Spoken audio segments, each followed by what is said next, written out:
Okay, ladies and gentlemen, I'm going to call this meeting to order at 3:17. There's a friendly competition between the chairs as to who can get the record, but someone needs to tell Chair Mazan that it's for short meetings, not long ones. But she does hold the record. I can confirm quorum. In fact, everyone is present either in person or by Zoom. I also confirm that our CAO, the clerk, and other members of our senior management team are present and our staff are present. And I would like to start off by reading the following. We want to acknowledge that we are on lands traditionally occupied by Indigenous peoples. Indigenous peoples have cared for this territory for the benefit of future generations, and their stewardship throughout the ages is recognized. Thank you, Miigwech. Okay, today's meeting, as always, is being live streamed and recorded on the Township of Muskoka Lakes website and its YouTube channel. By participating in this open public meeting today, you are consenting to your image, your voice, and your comments being recorded and posted online. As always, we sought public input on this agenda at TML public comments at muskokalakes.ca. And actually, we did receive comments. First time I think I've seen this. We received public comments from Andrea and Brian Bott regarding original road allowance application number ORA/04/25, 14-1558 Fish Hatchery Road. And those comments were circulated to council yesterday. I would also acknowledge that we have a supplementary agenda that was posted, I believe, yesterday. And it added the following matters. A, comments and planning notes that were added to item 5A delegations by Mr. Donald Lang regarding Maple Leaf Bay Public Dock Extension. I'm under item 7A1, approval of the consent agenda, which is the header, September 10, 2025 General and Finance Committee minutes and action items 1 through 10. Action item 4 was pulled to be voted upon separately. Under item 10C, the header being Senior Management Team Reports, RFPs, and Tenders, a report from the Manager of Parks, Recreation, and Facilities, report OPS-2025-052- Trees for Life proposal. Under item number D is under item 10D, Senior Management Team Reports, RFPs, and Tenders, report from the Financial Analyst, report FIN-2025/26, Municipal Insurance Program. And that is it. Before we move any further, I am going to ask all members of council whether they have any pecuniary interest to declare. At this time, I'm seeing none. If you find yourself in the wrong side of a conversation and feel that you have something to declare, please stop the process, declare your pecuniary interest, and take such steps as you need to. Last couple of items before we get to the real agenda. Just by way of explanation, the motions that we will be reading have been pre-populated with random movers and seconders, and that's done in order to expedite the meeting. Voting members shall physically raise their hand until the mayor has confirmed the vote. If the vote is unclear, a verbal vote shall be recorded by the clerk. However, in those circumstances, it is not considered a recorded vote. All right, thank you very much. All right, we're on to item number 5, which is delegations. And the first up is Mr. Donald Lang regarding Maple Leaf Bay Public Dock Extension. Welcome, Don.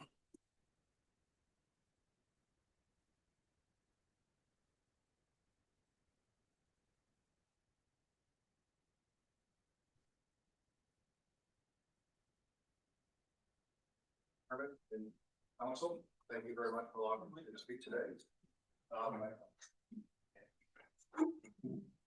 My name is Donald Lang. Volume. Can you hear me? Yes. My address is 1039 Gulf Avenue Road, which faces Maple Leaf Bay. My property is the second lot and boathouse north of the public dock that we're talking about today. I'm delegating today in opposition to the extension of the public dock Maple Leaf Bay, as the dock survey conducted in June of this year it did not specifically ask the community feedback on the public docks at Maple Leaf Bay. The township's recommendation of extending the Maple Leaf docks was a total surprise by all the owners in the bay. There was 12 of them. Other than Judy Allen, who's going to speak to after me, I've been asked by the remaining 10 cottage owners in the bay to express their surprise and disappointment of the township wanting to extend this dock without input. The survey that you submitted or circulated was titled Windermere Wharf Survey, and only referenced the floating docks and pictures of just the main dock in Windermere. There is no mention of docks in Maple Leaf Bay, which is a crib dock. Despite my many personal comments in the survey, which I read, and there's quite a few of them, only 6 mentioned Maple Leaf Bay specifically. And of those 6, only 2 suggested or talked about the docks. One was a holder of the seasonal license for the dock, so obviously, personal interest there. And the other one talked about the docks, but also mentioned the unsafe nature of close proximity of the beach to the boats. As part of my due diligence in looking at into this, I spoke with the property owners, the board of director of the golf club, Windermere Golf Club, the golf cart driver who picks up many of the drivers or golfers down at the main marina. And I've also spoken to the manager of the marina, Windermere Marina, to get a consensus, which was seasonal permits was basically the problem at the docks, tying up 14 to 7 slips 7 days a week. 14 slips 7 days a week, with many of the boats rarely moving during the summer, and that came from the marina. The golf club pickup service, which I spoke to, entirely picks up guests from the Windermere Wharf, although he knew 2 or 3 members that have cottages north on the lake would often park at Maple Leaf Dock. As a longtime cottager in Muskoka, and more recently Windermere, I could honestly say there is not a problem with docking in Maple Leaf Bay. And I would respectfully urge the council to consider their proposal to instead focusing on common sense improvements such as eliminating the seasonal dock permitting in Maple Leaf Bay and possibly adding additional cleats on the existing dock. In the submission, I've included a couple letters of other cottagers in the bay, and I've also submitted a report by a consultant we use, Stephen Fauner, of Northern Vision Planning. It's a number of pages. I just want to highlight 2 paragraphs that he identified. He says the updated official plan contains policies regarding parkland in section N13. In section N13.3, public parkland shall, in quotes, be designated to minimize any potential negative impacts on adjacent residential areas through the use of such measures as planting, fencing, and the provision of appropriate access, parking, and buffers to active recreational facilities. In this case, there is already inadequate parking along the side of Maple Leaf Bay Road leading to the dock. Any parking vehicles will be encroaching on travel of the road and impeding emergency vehicles to service all the other cottages in the bay. He also mentions in terms of docks, section L15 speaks to the shoreline structures. Although this section is intended to apply to private lands and structures, not public lands, there is no differential in the preamble in the Act. As part of the section, shoreline structures must be regarded or have regard for swimming and safe navigation of waterways. Continue on, it also says shoreline structures shall not impede the safe operation of watercraft or immediate use of surrounding properties as defined by the extension of property lines into the water. Additional dockage additional dockage will lead to personal or additional potential conflicts with swimming and safe operation of watercraft in this area. The increase of the docks will impact the privacy of the waterfront property immediately to the south, and distance between the docks is only 30 to 40 feet. In closing, I'd just like to say, Windermere Village is recognized as a special and historical community in Muskoka, with active involvement of both seasonal and permanent residents striving to maintain that designation. I would ask, please don't disrupt this and try to solve a problem that already doesn't exist in Maple Leaf Bay. Thank you. Thank you, Mr. Lang. Does anyone have any questions for Mr. Lang while he's at the podium? Anyone online? Not seeing any. Thank you very much. Okay, We'll get thank to your issue comes up, I think, in a couple of matters. We're going to deal with it directly here today. Okay, thank you. Thank you, Council. Next up, I think we have Judy Allen. There's Judy Allen right there. Hi. Welcome. Oh, thank you. Your microphone might be off. It says it's on. Can you hear me? I can hear you now. Yeah, that's great. Everyone can hear me? You- Okay. Great. Thank you. You have 5 minutes. Thank you. Mayor Kelly and members of council, my name is Judy Allen and I live at 1029 Gulf Avenue Road. My cottage is immediately south of the public beach, which my family and I have owned for 65 years. I'm speaking today in opposition to the proposed extension of the public dock in Maple Leaf Bay. The shoreline and beach area beside the public dock is relatively small, approximately 40 feet in width and 1,000 square feet overall, with no room for a designated swimming area such as the one at the Windermere Beach. On warm summer days, it's already crowded with families, swimmers, boaters competing for limited space. In practice, the dock is used more for sunbathing than for boat parking. Although the dock only has cleats for 4 boats, it could also accommodate 2 additional smaller watercraft, such as jet skis or kayaks. Extending the dock further out into the bay, well beyond the line of neighboring docks, will exacerbate existing safety concerns and increase the township's liability exposure. I've attached a dock length chart showing the history of the dock to give context as to how the dock has fit into the bay over the last 75 years. Maple Leaf Bay is a compact and heavily used area with about 12 cottages sharing the bay with kayaks, paddleboards, water skiers, swimmers, and families enjoying the water. At peak times, the mix of activities already creates congestion and risk. A longer dock will encourage and push swimmers further out into the bay, into the path of active boating and even water skiing. It's not hard to imagine how easily a serious accident could occur. Many cottagers, including myself, have already experienced close calls when trying to access our properties by boat, as swimmers and people on water floats spill beyond the designated area into neighboring waters. Extending the dock would shift the overcrowding and safety burden onto adjacent property owners, which is both unfair and unsafe. A dock extension would totally eliminate the ability of neighboring cottagers from dropping water skiers back at their own dock. I've attached the chart and then 2 photographs. You can see how the dock fits in with the 2 the closest cottages. And then the aerial photo, which shows how it does fit in with sort of the same length of the docks that are already in the bay. I'm just now going to refer to the report from Steve Fauner from Northern Vision Planning that Dawn referenced. This one is concerning comprehensive zoning bylaw provisions. Section 3.1 of Comprehensive Bylaw 2014-14 exempts public authorities from the provisions restrictions of the zoning bylaw. With that said, it is my opinion that the township should adhere to the limitations in the zoning bylaw for docks. In the community residential and community commercial zones, docks are limited to a maximum of 66 feet. Only in waterfront commercial zones can a dock be up to 80 feet in length. The existing dock is already at 85 feet.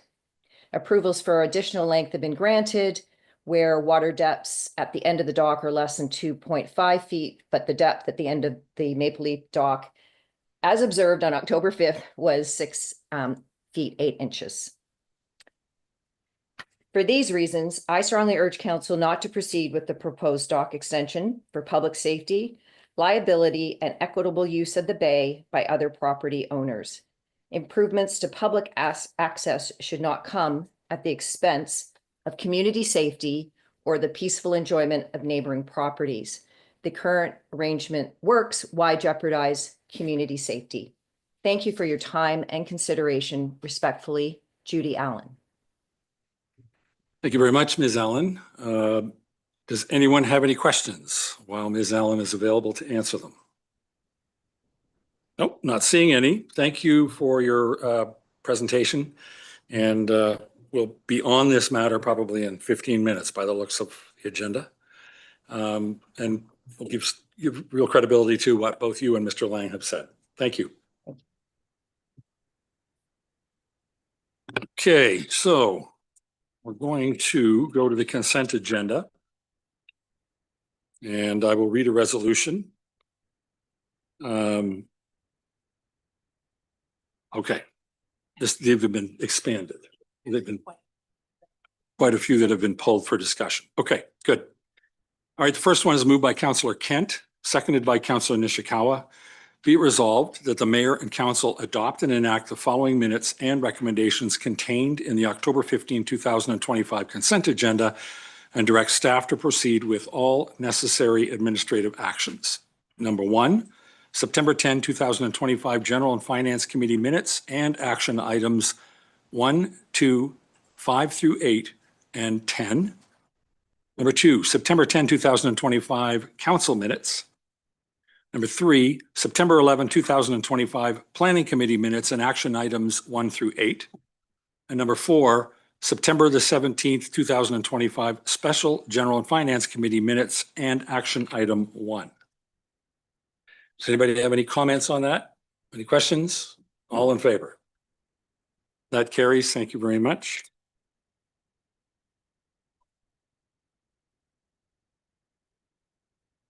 Next up, moved by Councillor Mazan, seconded by Councillor McIntyre. Be it resolved that the mayor and council adopt and enact the September the 10, 2025 General and Finance Committee action item 3 as follows. That digitization policy C-LS-20 as attached as Appendix I to staff report LS 2025-030 be adopted. Any questions or comments? Councillor Mazin. Thank you. I think I have pulled this one on the request of staff. I may look for assistance as to the explanation as to why. So perhaps you can help me. I can do that. Thank you. Thank you. This item has been pulled. We have had further information come through from other municipalities, and we just wanted to slip in an amendment to the policy. This amendment will allow staff to recognize previously scanned records as valid for this purpose. We don't want to redo any work type of thing, and we've got some measures in place to ensure that they're valid and reliable documents. Thank you for that. Thank you for pulling it. All right, so we've got a resolution to amend the one I've already read. Moved by Councillor Mazan, seconded by Councillor Burry. Be it resolved that the resolution be amended to include the following at the end.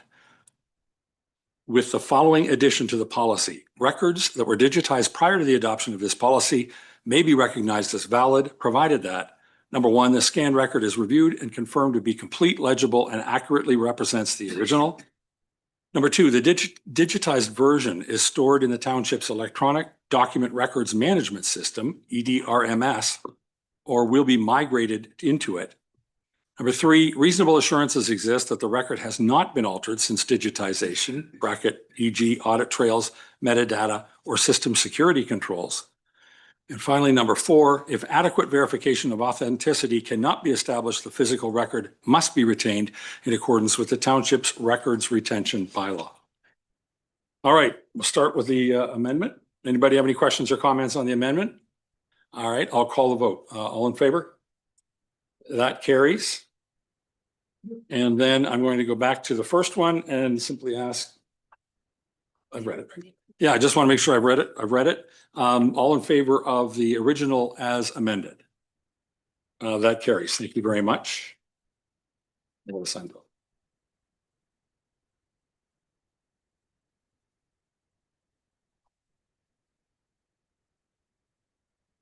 Okay, next up, moved by Councillor Burry, seconded by Councillor Bosenworth.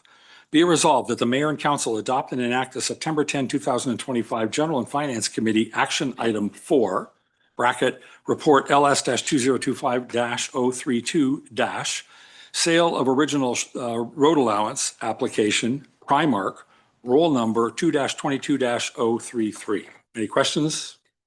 Oh, I'm gonna go with Councilor Burr. You pulled this one. I pulled this one because I don't think council realized that this is a road allowance abutting on water. I don't think we really want to do this. I could be alone, but I think I spent an hour and a half in a fairly circular discussion earlier today around not wanting to sell any property that is abutting shoreline. So I will take accountability for not having been here last council and pointing this out. So it's probably all my fault. I would like, I don't know what our alternatives are, but I don't want us to sell anything that leads to water anywhere. All right, let me just start with a couple of questions to you specifically. Is it possible that we were aware that it led to water and made the decision to sell anyhow? Temporary insanity? No, is it possible? It is that- possible. Was it? I don't is remember. possible. I don't have a very good memory. Was it in the report? It was. Here we are. Sorry. Keeper of all knowledge. Through you, Mayor Kelly, it was described in the report as being an original road allowance leading to water, and committee conditionally approved the application. So. Councilor Nishikawa. Thank you. Through you, I think there was more description about it. I actually remember there being another road allowance close by, or there was something like that. Otherwise, I would have been with Guy and not approving it. I have to go back to my. Through you, Mayor Kelly. Councilor Nishikawa is correct. There was quite a discussion on this one. I think there were questions from other councilors to do with access to the area, that sort of thing. But again, this is a road allowance that leads to water. We are required to accept an application, although we don't sell road allowances that lead to water. We are allowed to consider them when they cross a peninsula or an island with water on both sides. So in this case, this application was qualified to be submitted, reviewed by staff in the district. Staff had no concerns or saw no future municipal use with this original road allowance that led to water. And that was why it was brought forward to committee last month. And obviously you did the report. You're satisfied that it did an appropriate job of describing the circumstance. I did my best. Yep. Thank you. Thank you, thank you, and through you. So I have had discussions with staff about the policy, and what I'd really like to see is us take a very good hard look at the policy. By and large, our policy says we don't sell allowances. We are allowed to look at it when it crosses a peninsula. And the CAO and I have had at least one conversation where one might be able to argue that almost anything could be a peninsula in the township of Muskoka Lakes, which is not the intent of the policy. So I think prudence would have it that we go back and take a look at what our policy is, recognizing we had a pretty vehement conversation around not wanting to sell waterfront. You can't reinvent it. You can't get it back. Once it's sold, it's gone forever. And I'm not sure that, I mean, maybe people were tired last month. I don't know. We're certainly tired today. I can't, under any circumstances, at any time, vote in favor of selling lakefront. So that's where I'm coming from. I'd love to see us pull this and take a look at the policy so that the policy actually gets amended, that forget this peninsula stuff. We can never look at it. But that would be me. And maybe that's. One would have to ask, even if we took that approach, whether we could retroactively amend the policy to affect something where the application came 3 months ago. Right, but we could still vote no on this. We could reject this application.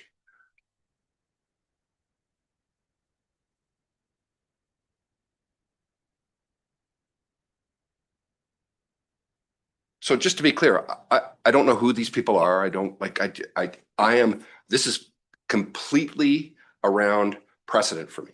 If we sell one piece of property on the lakefront, I just can't get there. Sorry. It seems to me that the best resolution is the one that the clerk has just shared with me, and that would be to not approve this today, but to send it back to committee to rediscuss tomorrow. That would take a resolution.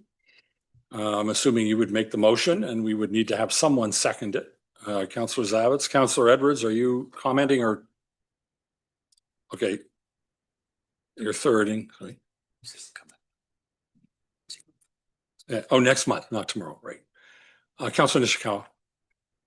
I'm sorry, Mayor Kelly. I'm thinking about process here.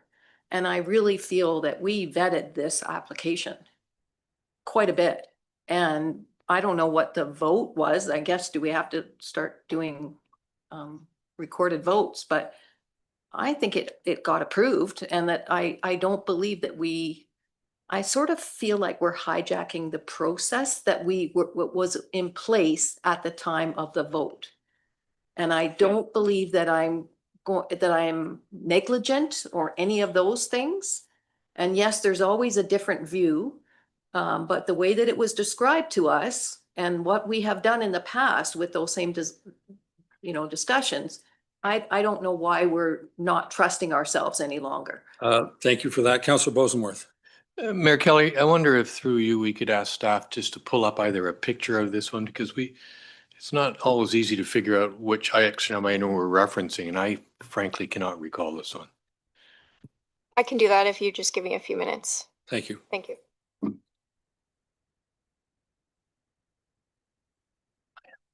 And I'm not alone.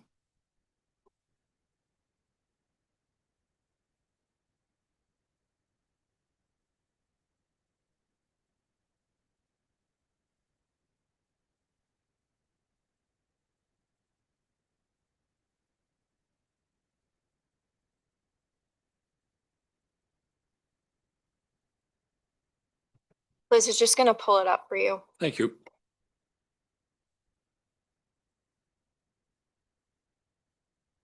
So the road allowance in question is what is outlined in red. So again, it is a road allowance that leads to water but crosses a peninsula. So staff are required to accept an application and consider it and bring it forward to committee for consideration.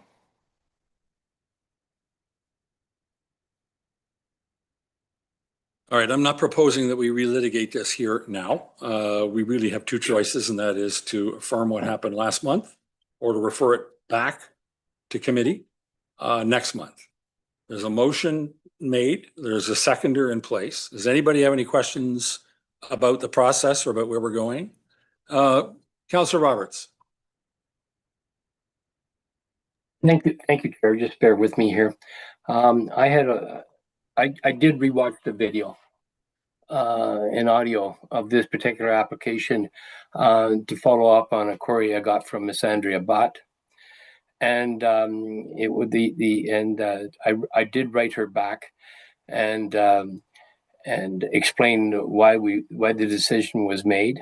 But in summary, I said to her, given that staff recommend original road allowance application ORA/04/25 be approved, that this application appears to be in conformity with section F 12.1 of the township's official plan and policy CLS08, and considering that committee's vote was unanimous, it is my opinion that the likelihood of overturning such a would be very low. So, and I sat and watched the whole video again. So we did have a conversation on it, and it was unanimous.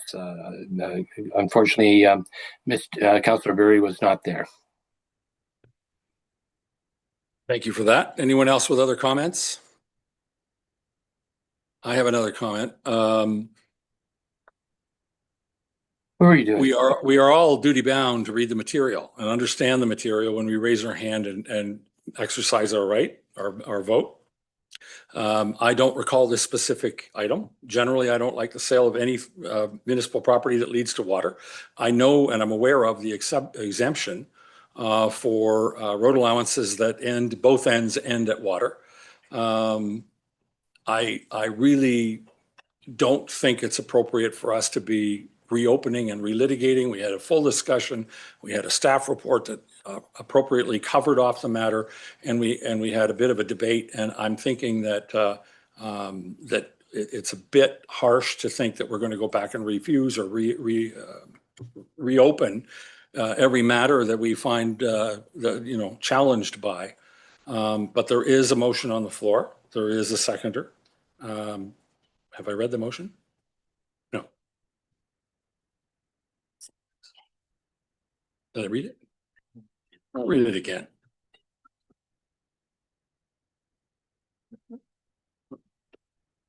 Sorry, would you like me to speak to process? Yes, please. If you would speak to process would be great. Thank you. So you've read the main resolution. The main resolution is just to confirm what happened at General Finance Committee last month. You then heard from two members of council, so you have a mover and seconder asking for it to be referred back to the next General Finance Committee meeting. In terms of process, I would recommend that you deal with the motion that's on the table to refer it back. If you do not want to refer it back to committee and you want to go back to the original resolution, I would recommend you turn this down. If you want to send it back, you vote in favor. Then depending on what happens with this one, we either need to go back to the original resolution or don't.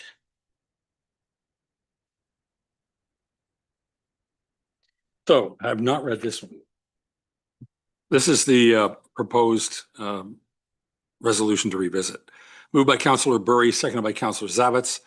Be it resolved that the September 10, 2025 General and Finance Committee Action Item 4, Report LS-2025-032 Sale of Original Road Allowance Application, Primark, Roll Number 2-22-033, be referred back to the next General Finance Committee meeting for further deliberation. Any questions? Councillor Edwards. Yes, why I would like to see it go back is a neighbor had sent an email saying that they weren't aware of it and they would like to buy half of it. I don't know if we just sold half of it or the whole thing. So I think it should be revisited so it's fairness to the neighbor who wasn't aware of that. Yeah, yes, go ahead, sorry. Through you, Mayor Kelly, I would just like to clarify that the neighbor would be contacted. If council would have ratified committee's decision today, tomorrow I would have been sending the neighbor a letter advising them that their neighbor has applied to purchase this original road allowance and they are entitled to purchase half as well. So we're not, they would have been contacted. It's just the applicant was trying to be a good neighbor and reach out to the neighbor to let them know ahead of time that he had applied and let them know in advance of receiving a letter from the township. So they would have been informed and they are entitled to purchase half as well. That satisfies you, Councillor Edwards? Yeah, but I still like to see it. Okay. Anyone else with a comment or a question? Councillor Bosenworth and then Councillor Mazan. Thank you, and through you, I agree with you, Mayor Kelly, that I think we should just go through with the decision that we made last month. Councillor Mazan. Thank you. I also agree, but I just want clarity for the neighbor's sake. I just want to understand that if this continues through today's agenda, it's approved through council. The next step is that neighbor who wrote in will be offered the opportunity to purchase their half. Is that correct? That's correct. So with every original road allowance applications, whether it leads to water or not, we are required to contact the other abutting landowner to determine if they wish to purchase half. So if committee or council today would approve Mr. Primack's application, and then I would reach out to the other abutting landowner or owners, sometimes there's multiple, and determine if they would like to purchase half. If not, the applicant has the opportunity to purchase the full 66 feet. Thank you. Councillor Bosenworth. I should have added on my last comment. I think it would be wise to go back and review the policy about what is the definition of a road allowance that crosses a peninsula. We should probably, an idea might be to say a peninsula has to be, a maximum amount of width. So you want to review the policy? Yeah, Come back review the and policy update it. because, Okay. a 4-mile wide peninsula is not really a peninsula. It's a big piece of land. Yeah. Okay. Councillor Nishikawa and then Councillor Kent. Concerning the neighbor that wants to purchase, and I did recall reading that they didn't have the funds to purchase. Is there a method that we could have it as a holding zone? Because my concern is that if the other fellow has the money to do it, that this might be scooped up sooner than they. And so like I want to vote today, but I also want to know that there is another method that we could, with somebody that wants to, because this is sort of, all of a sudden you gotta come up with 30, 40,000, depending, you know, on the length and stuff. So I'm just wondering, aside from the motion on the table, is there still another method a month from now that the applicant could have? To basically preserve their right to purchase half of it Yes. until such time as they can Yeah. afford to buy it. Yeah. I'm going to ask, I'm happy to. oh, sorry. Yeah, sorry. You go ahead. I'm happy to speak to that. Yeah. I understand they're not able to purchase it right now. Our practice, longstanding, has been that we stop up and close the entire 66 feet. If we start getting into the practice of only closing up half because the neighbor can't afford it or we can't contact them, what have you, these applications will never reach the finish line. I really personally would not like to go down the road of not closing the entire thing, especially because that's something the township has been doing for a long time. They are welcome to submit the $1,000 application fee and start the application and at least get the ball rolling, but we can't be reserving land for people that may or may not be purchasing this 6 months, 6 years down the road from now. That's Understood. a great answer. Thank you. Understood. Thank you. And Councillor Kent, I want to just ask Chriselle one quick question.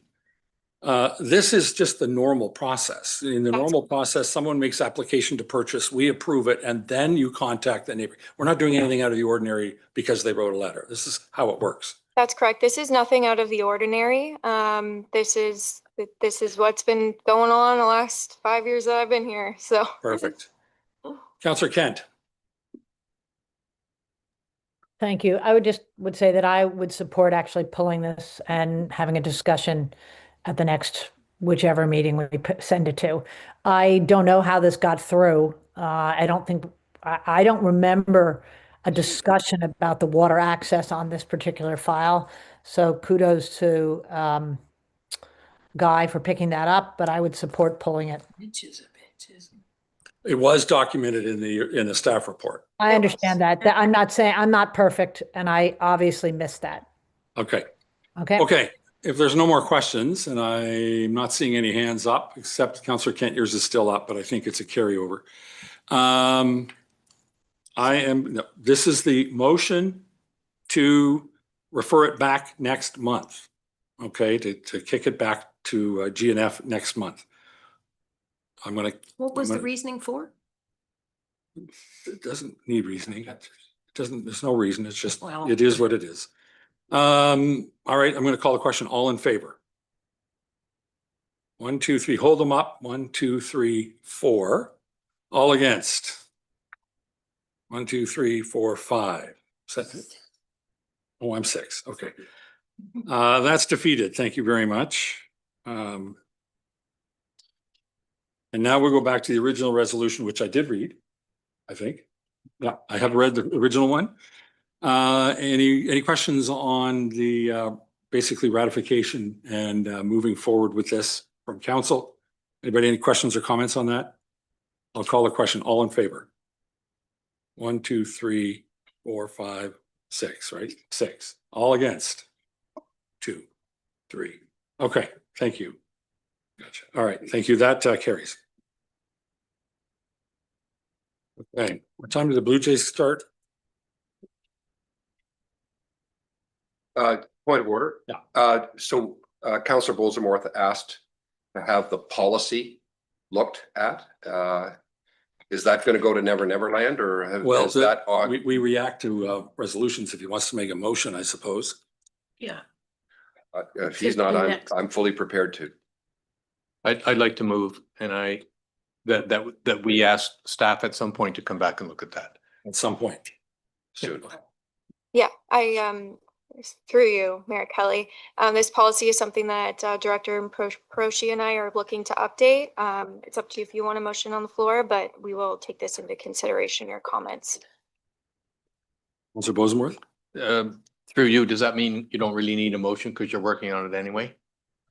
I've got a good memory and I will remember your comments. But it's up to you if you want something in writing.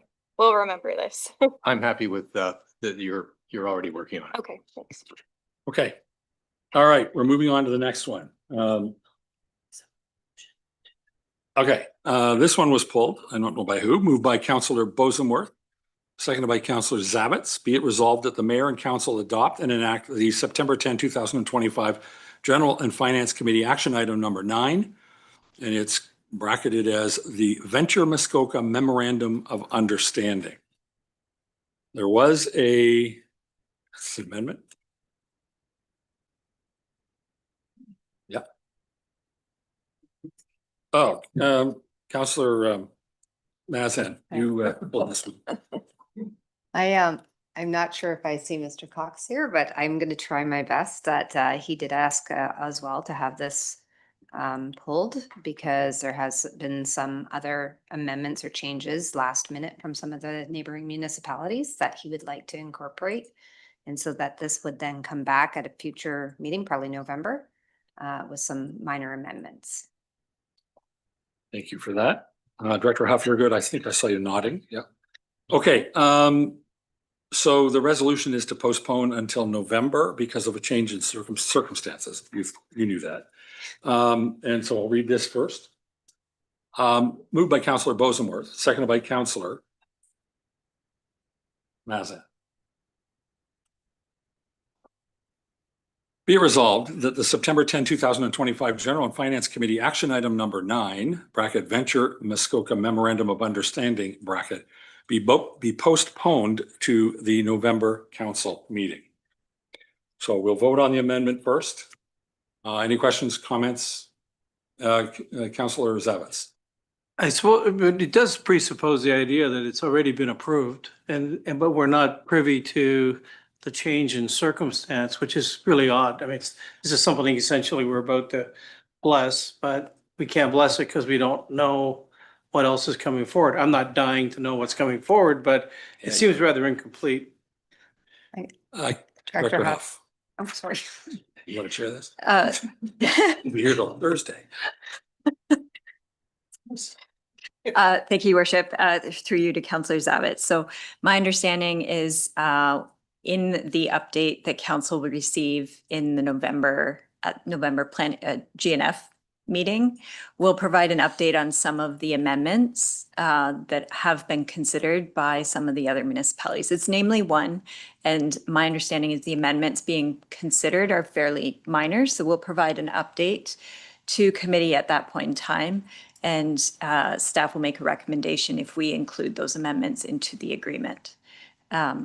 In terms of exactly what those amendments are, I don't have those details. Thank you for that. Any other questions or comments?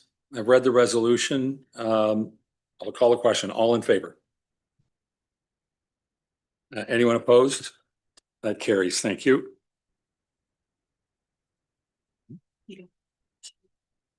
Okay, good. You got more?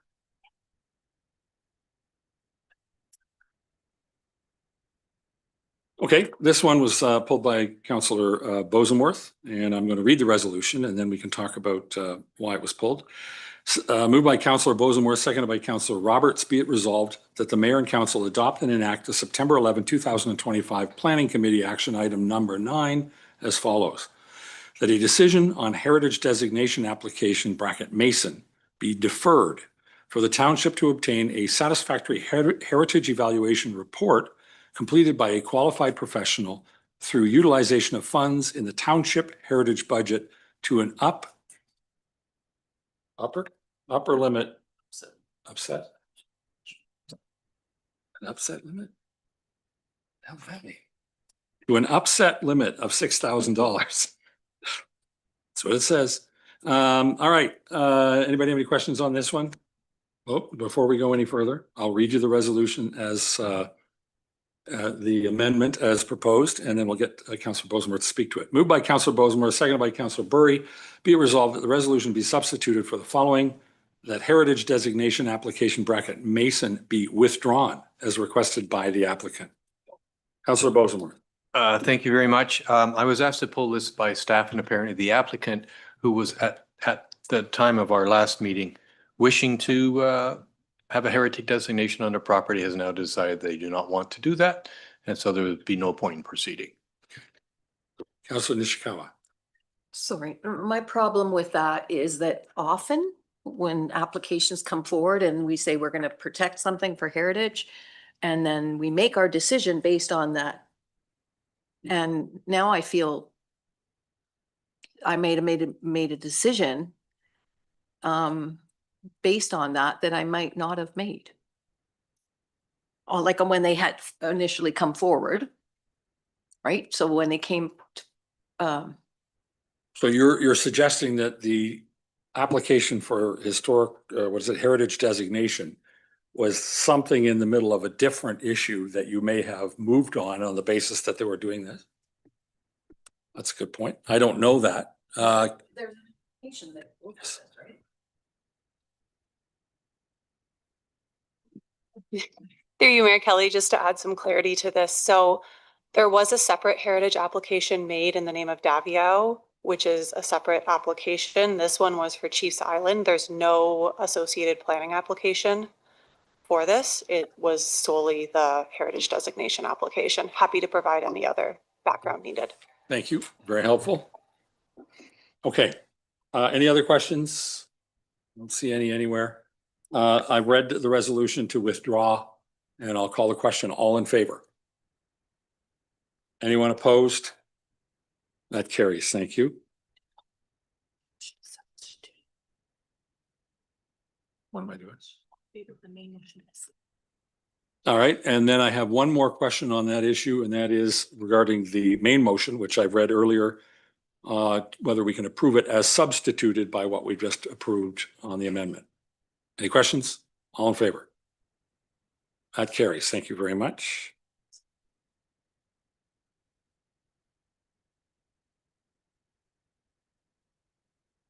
Okay, next one. Moved by Councillor McIntyre, seconded by Councillor Kent.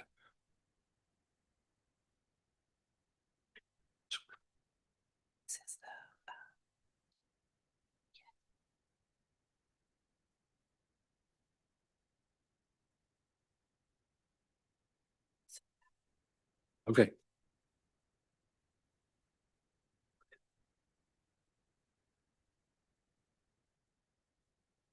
Okay. So we've gone through consent.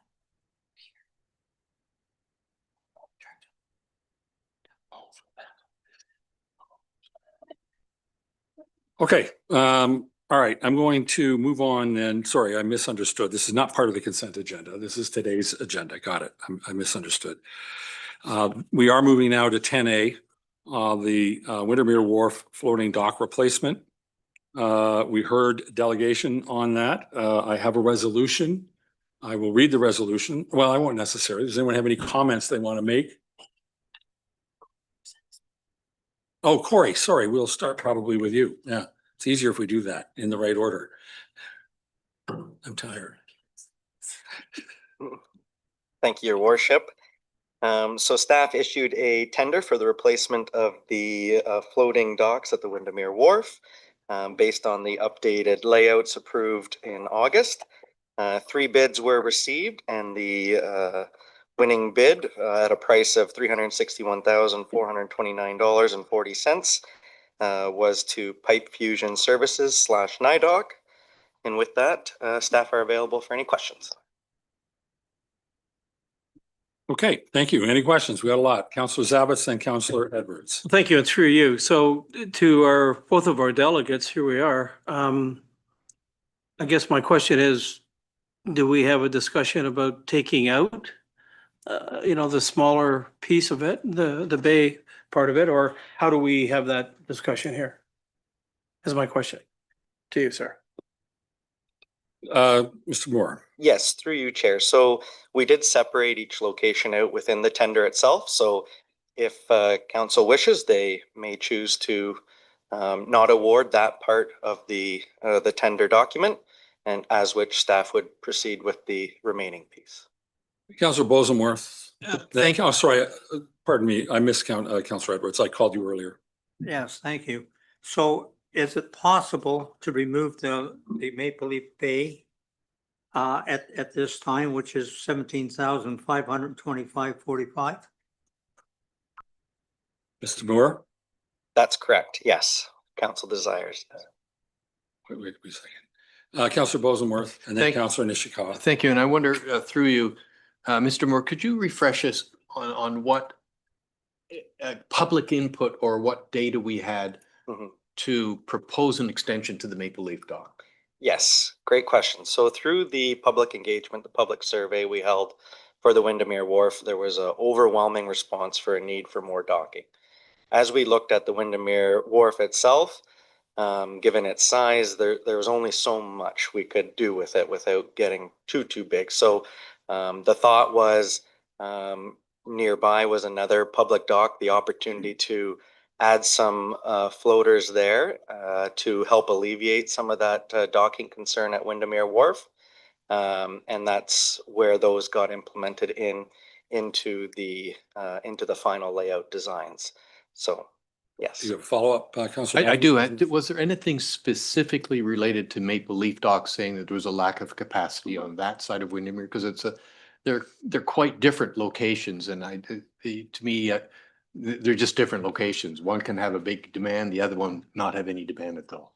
Yeah, I think it's hard. We do hear the odd comment about it there, that there could be more docking there, but we do hear that a little bit everywhere personally. Within the survey responses themselves, there wasn't a ton specifically to Maple Leaf Bay. That was a solution that came out of the survey responses as a way of helping to alleviate it.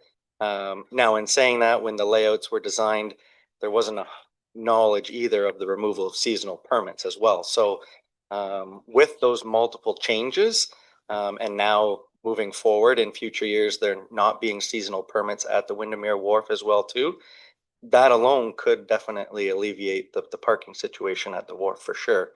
Time will tell. Yes. Let me ask you a question. Oh, sorry. Who are you pointing at? Sorry. So to the point is that, as I recall, there was a seasonal aspect. There are people who were parked for the week, and that was taking up a lot of valuable dock space in Maple Leaf Bay. I think that's what drove the discussion, quite honestly.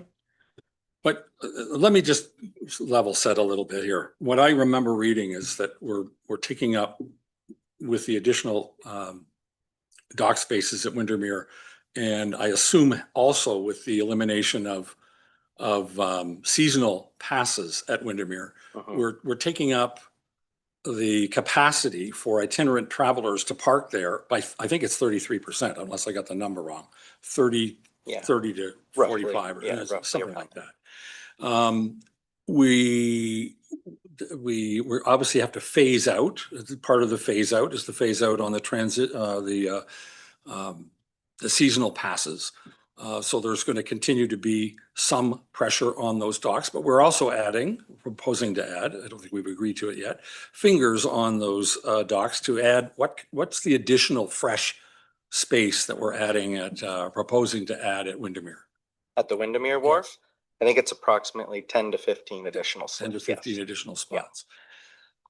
Yeah. Okay, I have some comments, but I'm going to wait until we get all the questions. Councillor Nishikawa, then Councillor Mazan. Thank you. My question is through you to maybe Nick, or excuse me, the director or Mr. Moore. I'm a little concerned about the product itself and how we landed on this particular product. And I'm wondering about, does it then get removed every year? Are there bubblered? Like there's a whole bunch of, so it's just a different product than we would have put into our public Mr. Moore? docks in the past. Yes, so through you, there is a floating system there currently, albeit a little bit different than the winning bid here. The intention would be, yes, that in the wintertime, they would be brought in and secured to the shore. And that would alleviate some of the damage we see every spring because they're exposed in the bay. Yes. Councillor Nishikawa, follow-up? I am a little bit concerned about that because if whatever model we're gonna so we did two other docks that I was aware of in Ward A. And, well, three, I guess, if the Moon River, but,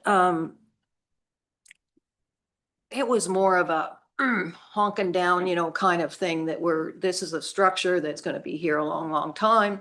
And I'm also kind of concerned about the added costs of having to take it in and take it out all the time.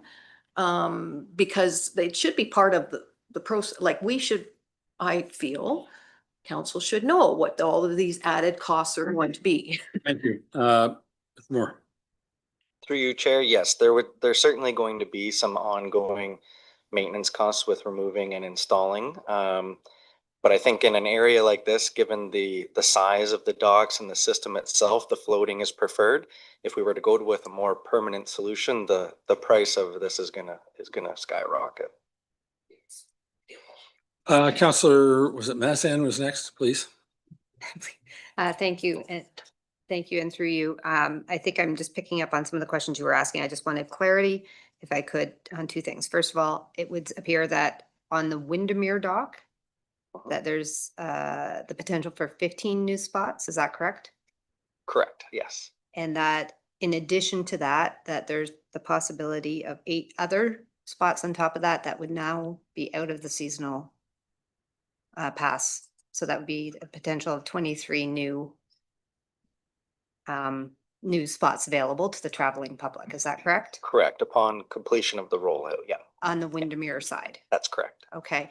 And so then another question I had was on the Maple Leaf dock side, if the structure is brought up to the standard it needs to be at the distance, I think somebody mentioned it's at 85 feet now. Is there a possibility for us to extend that in the future if the need was determined? Like once we've kind of done the Windermere piece, is there an opportunity for us to do that in the future? Through you, Chair, certainly. That part could be done in the future if we feel that it's warranted. Should we say, or should we, for instance, replace the docks at the Windermere Wharf and do the phase out plan for the seasonal permits? At that point in time, yeah, we could certainly reconsider it if we feel there's still a need. Yep. Okay, thank you. And I'm sorry, I'm just going to jump in with a quick question, just to pick up where Councillor Mazan left off. So there's nothing structural that has to be built into the end of the existing dock in order to support a floater if we decide to do it later? Correct. Oh, No, okay. pretty simple, yeah. Thank you. Councillor Edwards, is that you next? No, Councillor Roberts was, sorry. The other Councillor Edwards. Councillor Roberts. Thank you, Chair. You're supposed to be tracking him. And through you, Chair, I'm supportive of not doing anything to Maple Leaf Bay at this time for a couple of reasons. From what I heard from the delegates, it was very confusing that with the survey, and that many area property owners in Maple Leaf Bay had no idea that there was going to be a change there. So I think we've got to go back to them. There is also a comment that there does not, from that community, there does not appear to be a need for more dock space. So that's another reason. And then the big one that bothers me, and I did go attend the site with Councillor Edwards a couple of weeks ago, is the danger posed with swimmers. I mean, this area is very small, and they'll be swimming around boats, and there'll be such an easy way for these floaties to go out into the middle lake, and skiers coming in. It's just a recipe for disaster. So let's put that on hold until we have more information and clarity, and get the input from the Maple Leaf Bay property owners.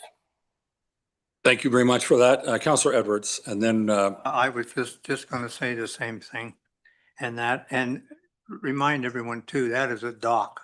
It's not listed as a beach. I know people swim there, but it is a dock. But at this point, I don't think we need the extra dockage there. I would say that we should maybe put that on hold and see what Windermere does. Councillor Bosenworth. Mayor Kelly, now that we are into discussion, perhaps we could read the resolution first and then I'll make my point. Sure. All right. Let's see, amendment. Have I read the other one? No. All right. I'm going to read, I'll read them both. The original resolution that we carried in here today was moved by Councillor McIntyre, seconded by Councillor Kent. Be it resolved that council award contract T-2025-03 to Pipe Fusion Services, Inc. /NIDOC for the bid price of $361,429.40 plus HST, and that the Director of Operational Services be authorized to execute the necessary documents to proceed with this contract. I have a proposed substitution for that document, for that resolution. And Director Proshi has built this based on what we've heard around the table, so we can debate it and discuss it. Moved by Councillor Roberts, seconded by Councillor Edwards. Be it resolved that the resolution be substituted for the following. Be it resolved that council award the Windermere Wharf site plan scope of work as part of contract T-2025-03 to Pipe Fusion Services, Inc. /NIDOC for the bid price of $343,903.95 plus HST. And that staff be authorized to use the balance of the approved project funds in the amount of $81,105 to cover and 5 cents to cover any additional costs that may be associated with the project, including any additional costs and unanticipated out of scope work. And that the Director of Operational Services be authorized to execute the necessary documents to proceed with this contract.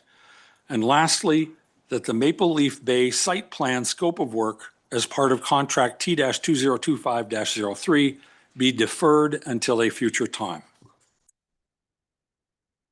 Anybody have any questions or comments? Because I've read it. Councillor Bosenworth, you're on.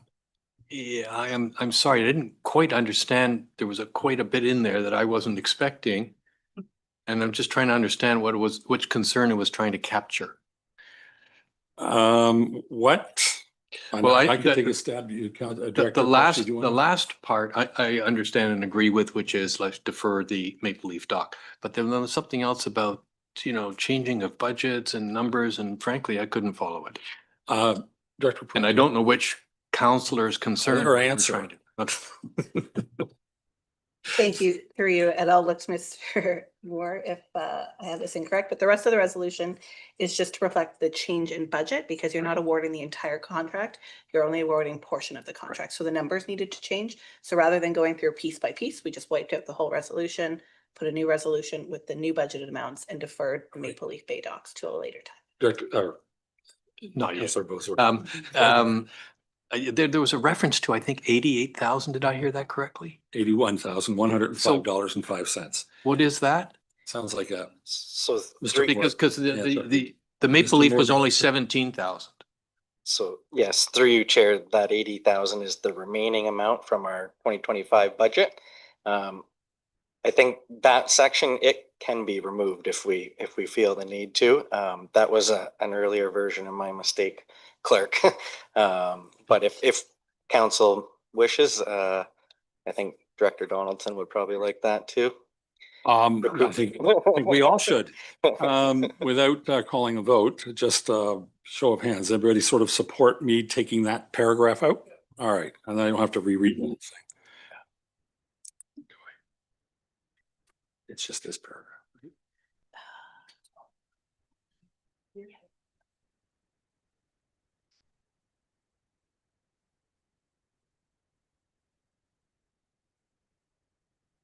Okay, any other comments or questions? I think we've got this. We have eliminated the entire paragraph that refers to the $81,105.05 excess budget. But the rest of it is as read to be substituted for the initial one. Any other questions or comments? All in favor? Anyone opposed? That carries. Thank you. And then we have to go back and deal with the first resolution that I read and simply ask for those in favor of substituting the original resolution with the one that we just approved. Any questions? All in favor? That carries. Thank you very much. Okay. Chief Morrell.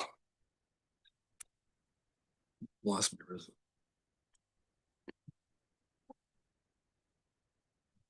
Good The afternoon. other issue. Okay.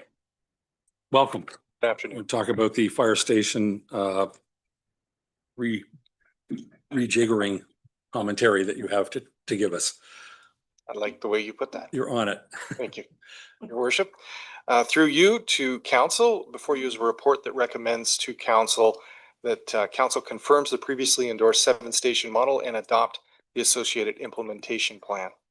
Over the last 60 days, public engagement has happened, which was received via in-person sessions, Zoom, and Engage Muskoka Lakes.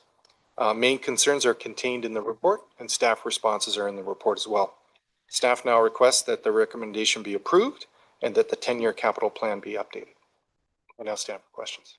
Thank you very much. Anyone with a question? Councillor Nishikawa, and then I think Councillor Zavitz, your hand was up. Thank you. Through you, the meeting that I attended in Torrance. And also some other meetings I've had, like with other Sandy McNair and some other things to do with the fire department. I would like to spend some time or some discussion about future uses for those halls. And the reason why that seemed to come out loudly to me that, oh, wouldn't this be a great paramedic station or like the other uses? I just feel that the public would like more than just closure.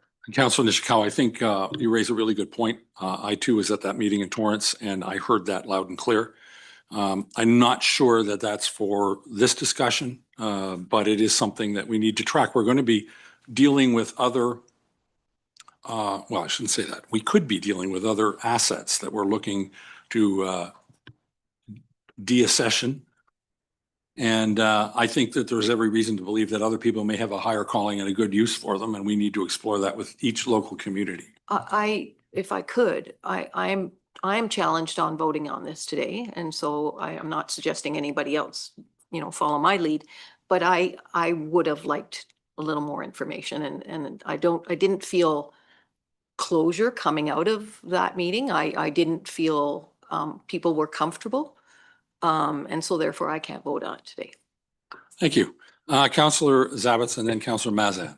Thank you, and through you. So unintended, but I feel sort of the same way and actually feel very much the same way.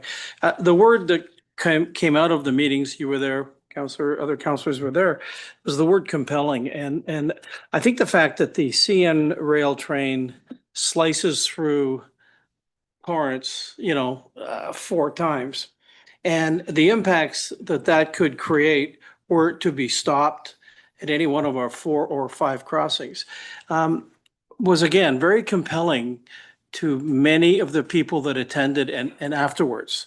I'm still hearing it, right?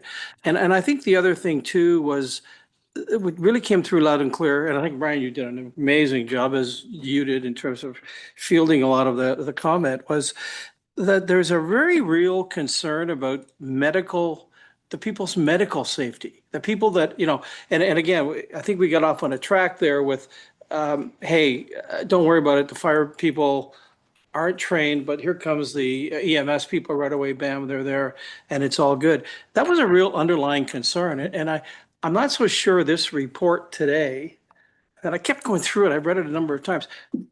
I too, like Councillor Nishikawa, would have a difficult time, and I know that's not what I said earlier, but I'd have a difficult time voting on this without knowing some of what you've just sort of intimated in terms of applicability to the building and what that means to our constituents.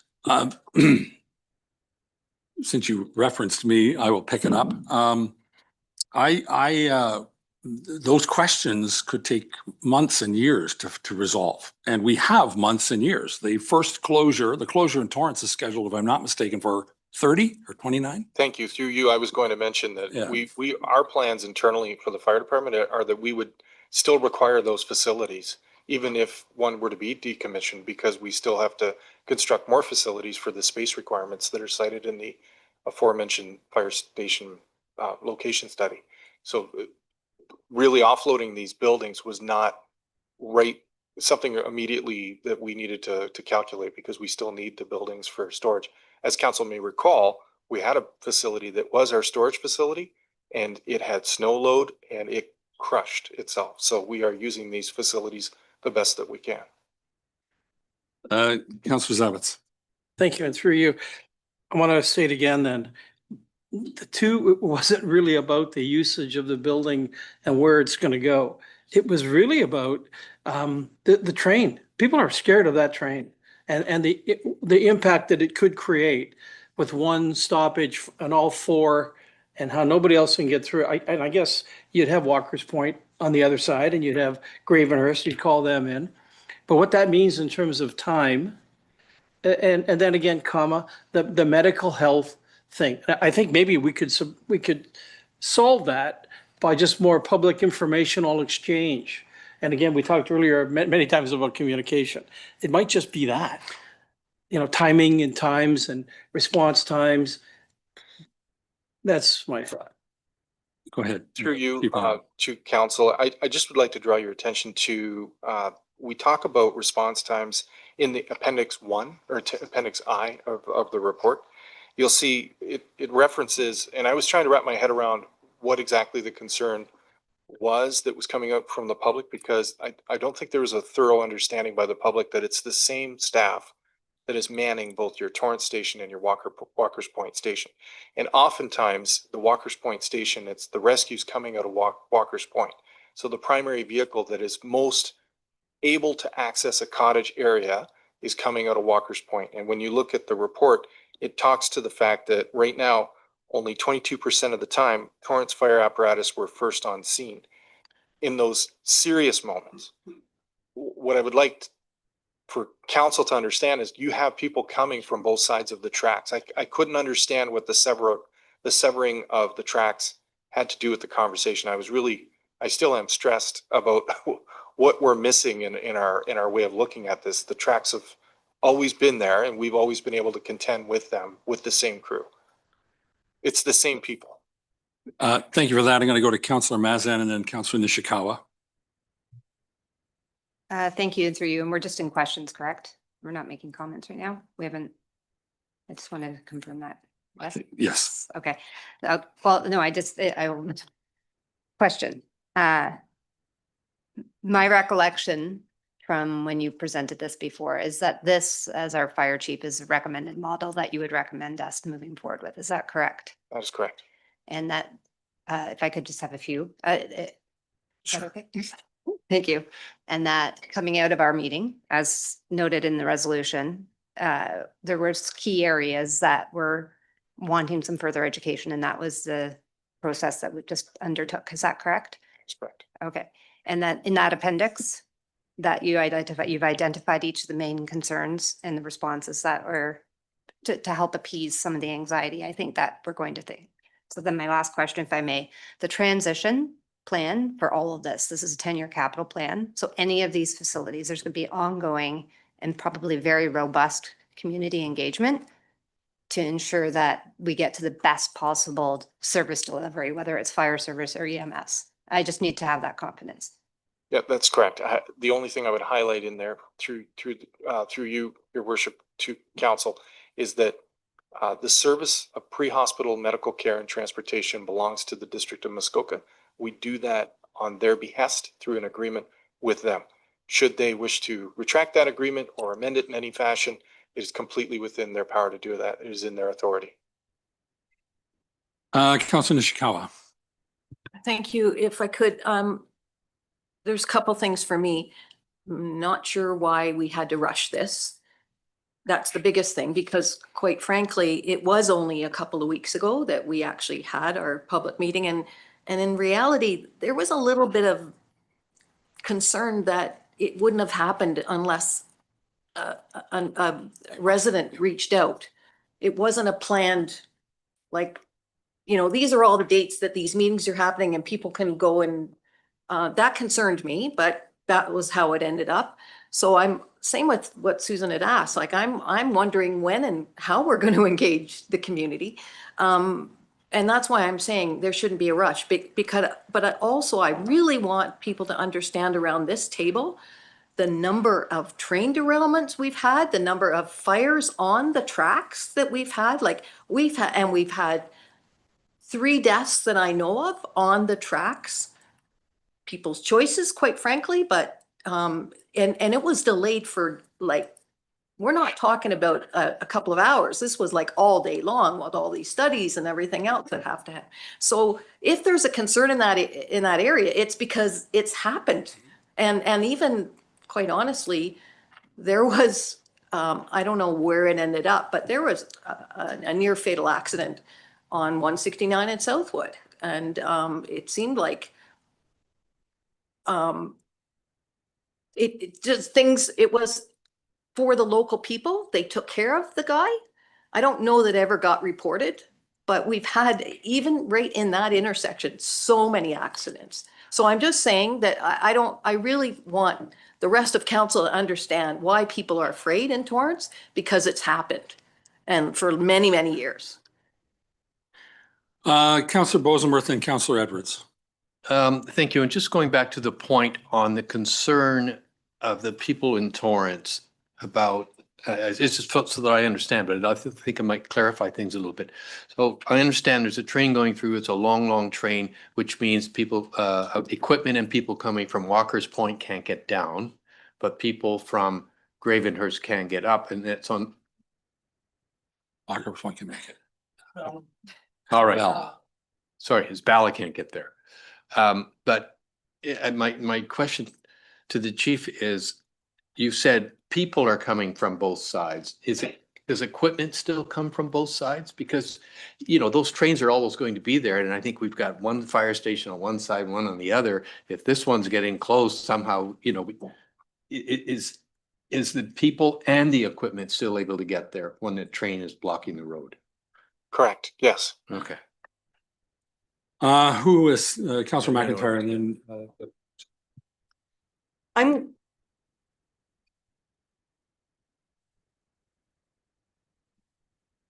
go ahead. I'm just going to follow along on this and also go back to our Ward A meeting where we were discussing what happened at that meeting. And Susan Mazin and Ruth have both mentioned community participation, I think, is crucial for us to move forward. Yes, it's a 4-year project. And that's where we need the community involvement so that everybody feels that they're taking part. The overall thing that came across for me with the public meeting was everyone feels like this was our fire station. We built it. We did everything. All of a sudden the township's coming in, foisting on us what they're going to do. And that was part of the pushback. I think the way that we deal with that is, yes, we do have community involvement on a continuing basis. I see no reason for the urgency at this point, and perhaps instead of moving forward so quickly, what we need to do is just slow down and start to get the community committee or whatever we want to call it involved so that they feel they're part of developing the process as we go forward. And I think that would help a lot in terms of alleviating people's concerns and feeling like they do have some sort of stake in the game. I sincerely hope I'm not the only one who thinks that our firefighting strategy, including the location of our fire assets, really should belong with the firefighting professionals and not with a committee. How we use the building after we're done with it, maybe, but that's a long way down the chute. Okay, Councillor Edwards and Councillor Mazan. Thank you. I also have concerns about this, and that when I talked to the fire chief after the meeting, with the Zoom meeting, and the other was almost 95 people involved that weren't aware of this, but medical concerns. And I see in the report that half of the 28 calls, Raymond were there first. From what the chief explained to me, if Raymond was closed, a volunteer fireman would have to leave, say, from 3 Mile Lake Road 1, go all the way to Windermere to get his uniform, to go back to a call. And we should be looking at something like that for an actual medical calls. If you give them a jacket and a first aid kit, they could be there first. This here waiting on all the protocol to get to the station and get your uniform and get back. This is what people are really concerned about. And that we've got to do something better.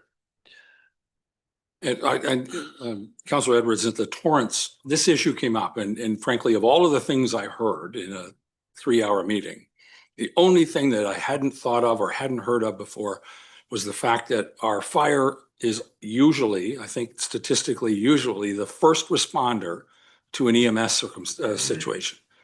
I frankly don't think that's going to convince me that we need to keep a fire station open. What we probably need to do is have a more robust effort on the part of the district to make sure our EMS assets are properly located and the right number of them. That's what I would suggest too, that Raymond could be turned into a paramedic station. Yep. But until then, and we get it worked out, I'd like to hold back on this. I would not be supporting it at this time because there's still, we even had people so concerned that they were going to donate land for a fire station if they had it. That's how they, and one of the things that came up was volunteers. We don't have enough volunteers. What somebody said is in all our community centers, we should have a sign up there saying volunteers required so that people going to them could tell their family and get more volunteers. And this is one of the things, if we had more volunteers, we wouldn't need to close the stations because it was manning of 15 people to a station, 10 stations to 150. So we have 105 now. So this is why. So you don't have the volunteers, so you close the station. That's not the best way around it. I think we have other questions, but I'm going to let Chief Morrell. Did you have a response to any of that? So two points that the councilor is mentioning. If you go back 5 years ago, where these comments are coming from, where people could respond from their homes directly to calls, that is a practice that has been looked at by a lot of health and safety professionals as not a good practice. And the reason is you will be exposing yourself to contamination, and then we're asking a worker to go to a site in a vehicle that isn't one of ours and assembling there, and therefore they would be bringing their gear with them and exposing their own families to that contamination. So that's why we have the practice where they assemble at the fire hall, they complement the truck, and then they respond to the call. We have asked council for extra bunker gear in order to double up our manpower, because by that we hang other bunker gear in different places, then members respond to the fire hall, complement the truck, and then respond to the scene. So on that notion, I understand that for a lot of people, there's been a lot of change in the Health and Safety Act. And in terms of how we treat these employees, we can't ask them to go to a property in their own personal vehicle with gear that they have with them and expose themselves in those situations. It could be very dangerous. They're walking up in their civilian clothing to somebody's property. It's better that they're in a fire vehicle. There's 2 of them, buddy system. They're making a plan and they're going there and they're acting professional, and we're protecting them when they come back. On the notion of, I know this has been bantered around quite a bit about what we do for medical calls.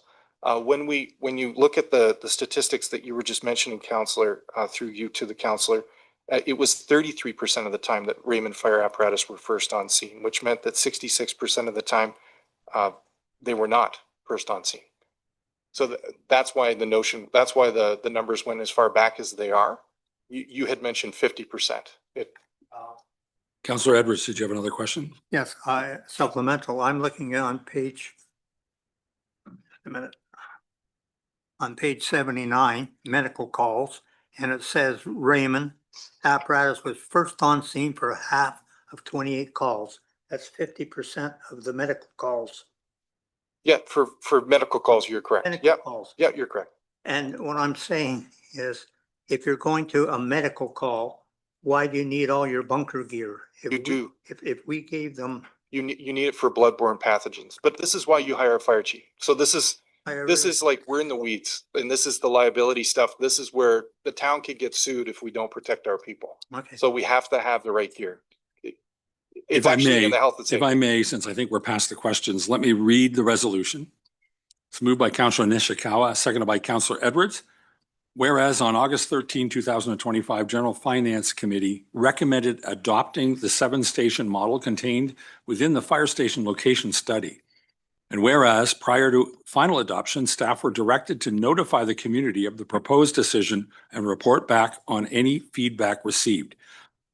Now therefore be it resolved that council confirm its approval of the 7-station model and implementation plan attached as Appendix 1 to Report ES-2025-021, and that the township 10-year capital plan be updated accordingly. Okay, so anybody with comments or questions? Councillor Mazan, Councillor Bosenworth, nobody on the screen? Thank you, and through you. I just want to hear from our fire chief again, that in your professional opinion, and after I think it's been years of study between yourself and professional consultants, that the recommendation that you would make for the best service delivery for fire and medical services would be the 7-station model.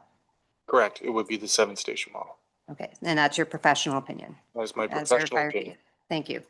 And will there be an opportunity, if there are some of these facilities well into the future, be looking at the ability to repurpose those facilities to be used differently and to enhance a community, possibly? Absolutely. Okay, so that's considered in the implementation in the future.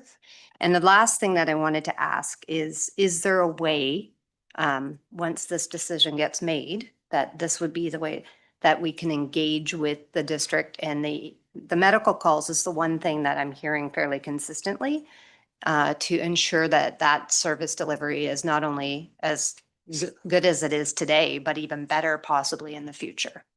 Through you. That's it. Sorry, go ahead. Through you, I would invite the brand new chief of paramedics to come and present a report. I have not seen one myself, so I'd love to know what the numbers are for our area. So how that should all work together. I undertook to do that exercise when we were all in Torrance, because that was the new revelation to me. And that's why I said, I'll find out what we need to do in the way of EMS, coverage, asset location or whatever they want.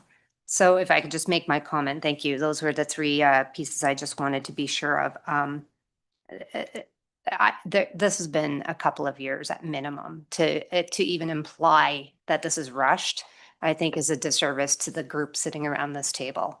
On a magnitude of the importance of a decision like this, fire service delivery, I can look any one of my constituents in the eye and let them know that we've been sitting around this table as a body, making decisions guided by professionals, guided by consultants, asking questions consistently through this entire process. So to imply differently, I feel is an insult to me personally, but certainly an insult to the body sitting around this table.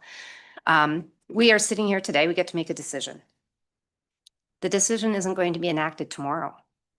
There's going to be so many pieces to this decision that unfold over the next 10 years. We're simply starting a process in my mind to ensure that we are delivering fire services to our community well into the future. And that's our job as a committee sitting around this table, or council, I guess, at this point. So I'm in support of the recommendation that's before us and has been led by our senior leadership team and by our fire chief. Councillor Nishikawa. Thank you. One of the things I've thought about a lot, and I didn't get my own answer, but I have the map up now.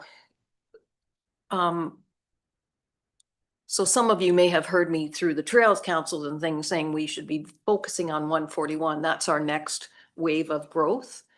And I'm wondering if that was taken into consideration, but I'm also kind of curious. Allswater has a fire hall. Who has a fire? Like, when you look along 141, I'm not quite sure where any of these people are protected, quite honest, like if they're coming from Rosso or what that looks like. And also, I think we have a shared agreement with Rosso, right? But it's just more of the bigger picture from what we are projecting, where is our growth going to be? And was that considered, kind of thing? Chief Morrell, you have an answer to that? Yeah, through you, the consultants did talk about growth, and they were the same consultants that dealt with our fire master plan. So they are well aware of the developments. In fact, they highlight the developments in the report. And in fact, one of the respondents had the development mislabeled, and he said Mary Lake, and he wasn't aware that there was a Mary Lake in Manette. And if you read some of those reports, you'll get that information. In terms of our mutual aid, we actually have what we call fire automatic aid agreements, and we have one very robust one with Seguin, where they run from Rosso into our area. And that is actually designed to protect Muskoka Woods as the primary commercial entity in that area. And now with Camp Fire Circle in that area, we do respond to calls directly together. And we often arrive at about the same time, which is good for protection for both sites. But yes, there are fire protection agreements that cover that area. And we envision that we're going to continue those fire protection agreements. Thank you for that. Councillor Bosenworth. Thank you. I was going to say a few words, but Councillor Mazin basically encompassed everything I felt. And I think we should just move on with this. There will be plenty of time to help our citizens along and alleviate their concerns. All right. Anyone else with a question or a comment? I'm not seeing any. I've read the resolution. Did I read the resolution? I read the resolution. So I will call the question. All in favor? Hold it. 1, 2, 3, 4, 5, 6, 7, 8. And all opposed? All right. That carries. Thank you all very much.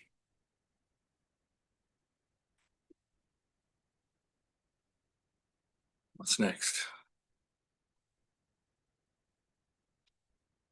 Yeah. Okay, who's speaking? Mr. Moore, you're up on the Trees for Life proposal. Welcome back. Second home. Yes, this report comes straight to council just due to the tight timeline and turnaround with it. Staff are in receipt of correspondence from a local landscaping company out of Bala that received a funding grant for $10,000 to create a hero forest garden on a public space. There's no requirements from the township other than providing that public space to them. As such, they've recommended the Bala Sports Park as the location, and they've drafted some designs that can be seen in the appendix of the report for that. Just a mix of trees and pathways, etc., that they intend for kind of the front portion of the sports park visible from the road. Staff have no concerns with the location. I think it'll be a very welcoming addition. And ongoing maintenance is also the responsibility of them as well. So with that today, we're just seeking permission to carry on forward and enter into an MOU with them just to establish roles and responsibilities moving forward. And with that, I stand for any questions. All right, Councillor Nishikawa and then Councillor Zavitz. Thank you. I actually can't pull up my map right now because I went to two different agendas. That's what the problem. I found it very difficult to understand like where things are located in the sports park. And I have a couple of concerns, and we've had these concerns for many years about when we do put something in place that at all times parents can see their kids throughout the whole field. That was a really big important thing. That's the same with when we had conversations about the location of the skateboard thing. And because again, safety concern for our citizens should come forth, you know. So I'm very concerned that I don't understand where this is going to be located. The other thing, if from what you just said, so the Marjorie Elliott memorial that's there, does that get displaced? And More? do you need an understanding of who she was? Nope. Through you, Chair, no, there would be no intention to replace or move the memorial. But again, I still don't know where it's going. Like, could we get a map up? Mr. Moore? Through you, Chair, we could certainly probably take a few minutes if council doesn't mind. And Is this a policy issue or is this just us trying to help Mr. Moore with his job? I have a strong, like, as one of the persons that was part of developing the park and all of those other and being a soccer parent and all of those other things, I want to make sure that we're not, while it looks great from a landscaping perspective, we really need to be aware of this is a park that now we've got a bunch of transient people using the golf range next door. So let's just make sure that we're not ever putting our children in a situation that they're not safe. Which means if there's big trees right at the edge, that means that we're not going to see our kids.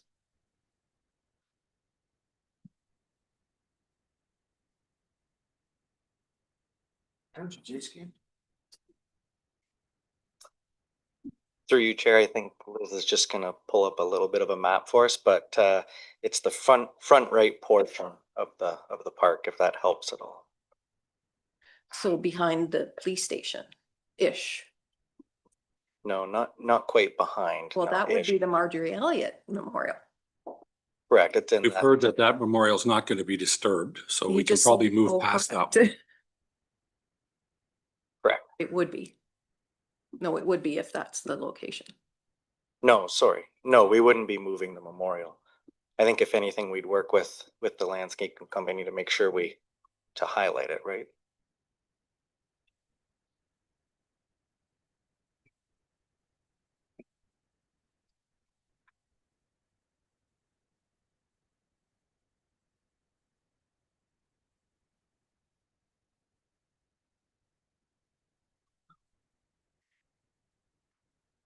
Yeah, you just call it, just do it. It doesn't matter, but we usually get stuff like this in another municipality, get a police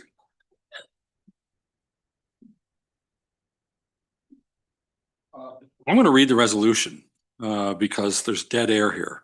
Moved by Councillor Zabit, seconded by Councillor Burry. Be it resolved that council supports the Trees for Life proposal as outlined in staff report OPS-2025-052, and that the Director of Operational Services be delegated authority to complete a memorandum of understanding with Pratt's Lawn Care and Landscapes as per the project details outlined in staff report OPS 2025-052, and that staff be directed to facilitate installation of the Hero Forest at the Bala Sports Park by Pratt's Lawn Care and Landscapes.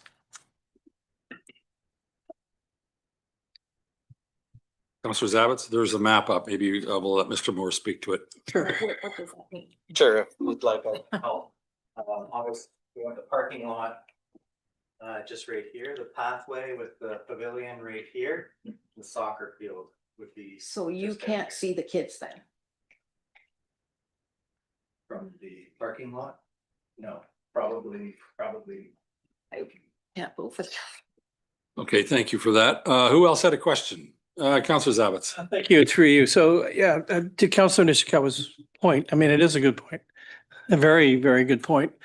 Most of the activity there generates around our youth. And so if that's that premise, then we should probably honor that. So not to belabor that, but there's that piece. Second part is, I'm wondering, do we know what this park will be or what this is in terms of a name? Is this going to be named a Hero Park or a Hero Forest from Pratt's, or because we have two nursery companies in Bala. So, I mean, I guess my question to you would be, have they furnished us any reference as to what it would be called, or is that on us to decide what that's called? Mr. Moore. Through you, Chair, yes, it wouldn't, it would be called the Hero Forest, and I believe in the appendix, they've included a description of kind of how the design has been encompassed and the meaning behind it, and they intend to promote that, yes. Councillor Nishikawa.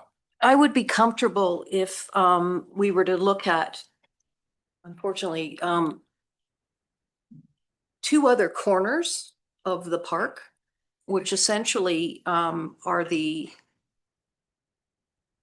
north end, kind of ish. I don't know how to, never know in that area if I'm west, north or south, but So the one that's closer is like beyond the skateboard park. Mhm. I think that's the better location, quite honestly, but I would be very, very concerned that we're putting large trees up that we wouldn't be able to see our kids. And so the other thing about that particular location is we start getting ditches. Like there's other things there that, and again, I'm sure all that can be filled in, but we do have drainage issues in that park. Okay, thank you for that. Anyone with other questions or comments? I've read it. I'm going to call the question. All in favor? Hold your hands. 1, 2, 3, 4, 5, 6. Oh, unanimous. Thank you. That carries. Then I'll pull it at council. Well, until I see, I'm not gonna approve something. We're in council. No, oh no, shoot, I thought this was. Well, next time it comes around. All right, is this Director Donaldson? Are you speaking on the next one, please? It's very dangerous for them to be doing that.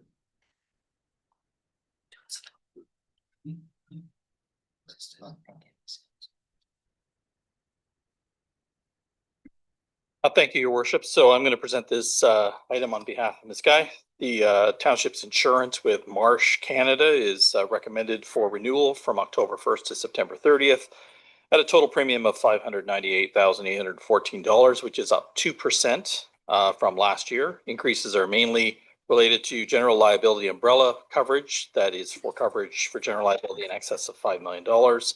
And fleet and property coverage has increased due to replacement costs being increased by approximately 6%. I've added in, or Kara's added in the report for you some information with respect to previous conversations that have been before council about this joint and several liability issue that is being discussed at AMO. There's a link to the report that's in this report that really talks to the fact that there was no identifiable linkages between that coverage issue, that 1% rule, and what we saw during the hard market during COVID-19 pandemic. It was really driven by inflation, items of extreme weather, limited market competition, and other items that were the drivers at that time. But we have now kind of emerged through the other side of that hard market, and despite this 2% increase, we still maintain our rates approximately 40% less than what they were prior to going to this particular carrier. And so we are recommending renewal and proceeding with our plan that we would not go back to market until at least 2027. And I'm happy to take any questions. Thank you for that, Director Donaldson. Does anyone have any questions? I have one. You mentioned the premium one. I think it was $591 or $590. $598. I have a resolution calling for a premium of $560. That, through Your Worship, that's excluding taxes. So that's before provincial sales tax. Gotcha. Okay, I'll read the resolution. Moved by Councillor Kent, seconded by Councillor McIntyre. Be it resolved that the proposal for municipal insurance coverage submitted by Marsh Canada through MIS Municipal Insurance Services for the period October 1st, 2025 to September 30, 2026 at an annual premium of $560,920 plus applicable taxes be accepted, and that the Director of Financial Services be authorized to execute the authorization to bind coverage for the township and sign all documentation required to implement the 2025 to 2026 municipal insurance renewal proposal with MIS for the general insurance program. Any questions? All in favor? That carries. Thank you. Thanks. Bylaws. We're into bylaws. All right, I'm just going to shut this.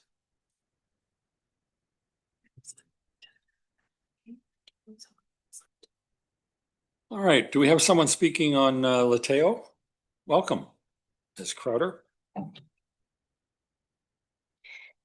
Thank you, Mayor Kelly, and good afternoon, members of council. So council may recall that zoning bylaw amendment application ZBA 22/20 in the name of Lateo was submitted concurrently with OPA 54 in 2020. The application proposed to recognize an existing dwelling and garage that exceed lot coverage requirements, a garage that exceeds height requirements, and an existing dock which exceeds cumulative width requirements. The OPA was adopted by Council on May 11th, 2022, and subsequently approved by the district on September 28th, 2022. The zoning bylaw amendment was given first and second reading by Council May 11th, 2022. Council also passed a number of minor amendments. These minor amendments reduced the lot coverage, replaced Schedule 2 to the bylaw with a revised site plan, and removed the exemptions related to front yard setbacks and cumulative dock width requirements. The bylaw attached to the agenda today incorporates all of these minor amendments. A number of structures were required to be removed for the property to comply with the amended bylaw. Third reading was withheld until all the structures were removed as intended. These structures are all shown on Schedule 2 to the bylaw on the agenda. A demolition permit has been issued and building staff have confirmed all structures have been removed. Further, site plan control was imposed to implement a revegetation plan prepared by Riverstone Environmental Solutions. A site plan control bylaw was passed at the time that first and second reading were given, and site plan agreement application has been submitted to implement a revegetation plan.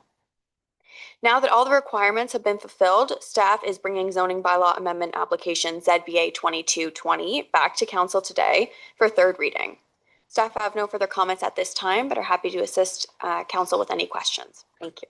Thank you, Ms. Crowder. Anyone with any questions? I'm not seeing any. I'll read the resolution. Moved by Councillor, she's not here, right? Oops, he's already down the seconder. Moved by Councillor Edwards, seconded by Councillor Bosenworth. Be it resolved that bylaw 2020-103 to amend comprehensive zoning bylaw 2014-14 bracket Lateo, roll number 6-4-046, be read a third time and finally passed. Any comments? All in favor? That carries. Thank you very much.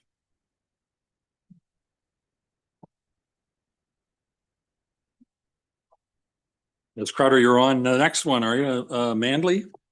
Thank you, Mayor Kelly. As council may recall, zoning bylaw amendment application ZBA 0425 in the name of Manley was heard concurrently with consent application B232425ML at the September 11th Planning Committee meeting. The applications proposed to create 2 new lots on Falkenberg Road. Based on feedback from the applicant's agent, revisions were recommended by Planning Committee to increase the frontage of severed Lot 1 to 470 feet and reduce the frontage of severed Lot 2 to 492 feet. A revised consent sketch has been submitted and the bylaw in front of you today reflects those revisions. Staff would note that the area of the retained lot has also been reduced. The applicant's agent explained that an error had been made on the previous consent sketch and that revised sketch corrects that error. Staff have no concerns with these changes. Staff have no further comments at this time, but I'm happy to assist council with any questions they may have. Thank you. Thanks for that. Anybody have any questions? I'll read the resolution.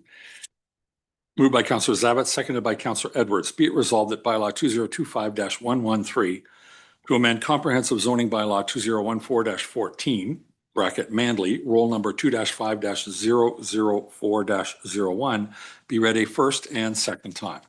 Any comments? All in favor? That carries. Thank you very much. And you have one more. Oh, no. Oh, sorry. Third and final reading. Sorry, it's not. It's the same one. Third reading. Moved by Councillor Roberts, seconded by Councillor Burry. Be it resolved that bylaw 2025-113 to amend comprehensive zoning bylaw 2014-14 Manley, roll number 2-5-004-01 be read a third time and finally passed. Any comments, questions? All in favor? That carries. Thank you. And no presentation on the next one. It's a resolution moved by Councillor Kent, seconded by Councillor McIntyre. Be it resolved that bylaw 2025-114 to amend comprehensive zoning bylaw 2014-14 bracket Mills, roll number 4-5-047 be read a first and second time. Any questions, comments? All in favor? This carries.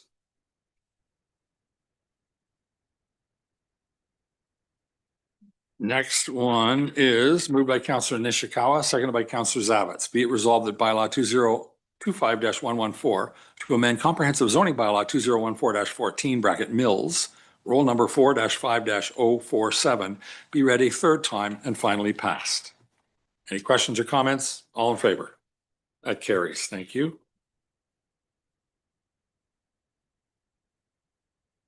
All right, next one. Who's speaking on this? Anybody? Nobody. All right, it's a resolution moved by Councillor Roberts, seconded by Councillor Bosenworth. Be it resolved that bylaw 2025-108, being a bylaw of the Corporation of the Township of Muskoka Lakes to provide policies for the procurement of goods, services, and construction, be read a first, second, and third time and finally passed.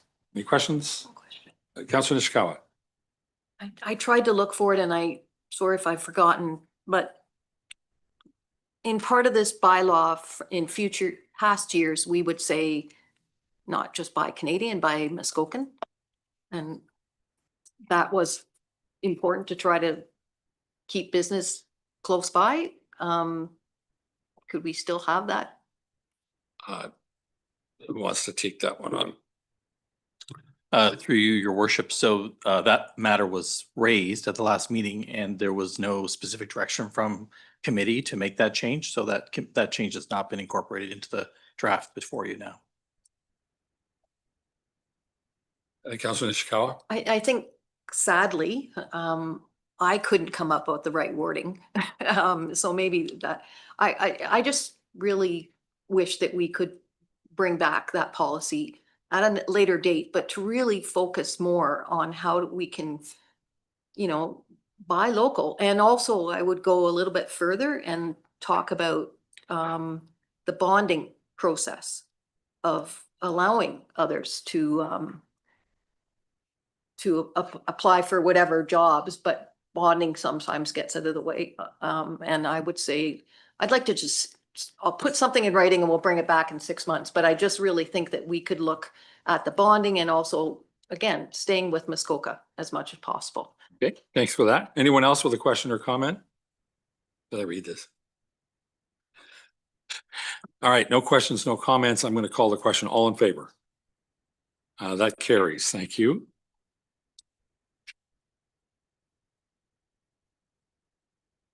All right, next one is moved by Councillor Zavitz, seconded by Councillor Burry. Be it resolved that bylaw 2025-110, being a bylaw to authorize the mayor and clerk to execute and affix the corporate seal to a license agreement between the Corporation of the Township of Muskoka Lakes and Port Carling Golf and Country Club, GP Inc., be given 3 readings and finally passed. Any questions or comments? Councillor Nishikawa. Thank you. And I guess what I don't understand is this going through a private property when it goes under the, like I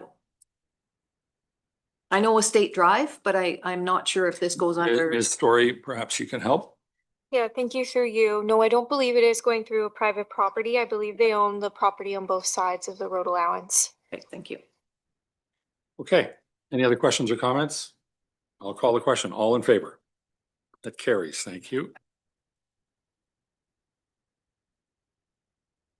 All right. Moved by Councillor Edwards, second by Councillor Roberts. Be it resolved that bylaw 2025-1-115 being a bylaw to deem lot 58 on Plan 32 in the former Township of Mendora, now in the Township of Muskoka Lakes, District Municipality of Muskoka, being a lot on a plan of subdivision is hereby deemed not to be a lot on a plan of subdivision for the purposes of Section 50, Sub 3 of the Planning Act 1990 as amended, and that's McDonald roll number 4-17-068. Be read a first, second, and third time and finally passed. Any questions? All in favor? That carries. Thank you.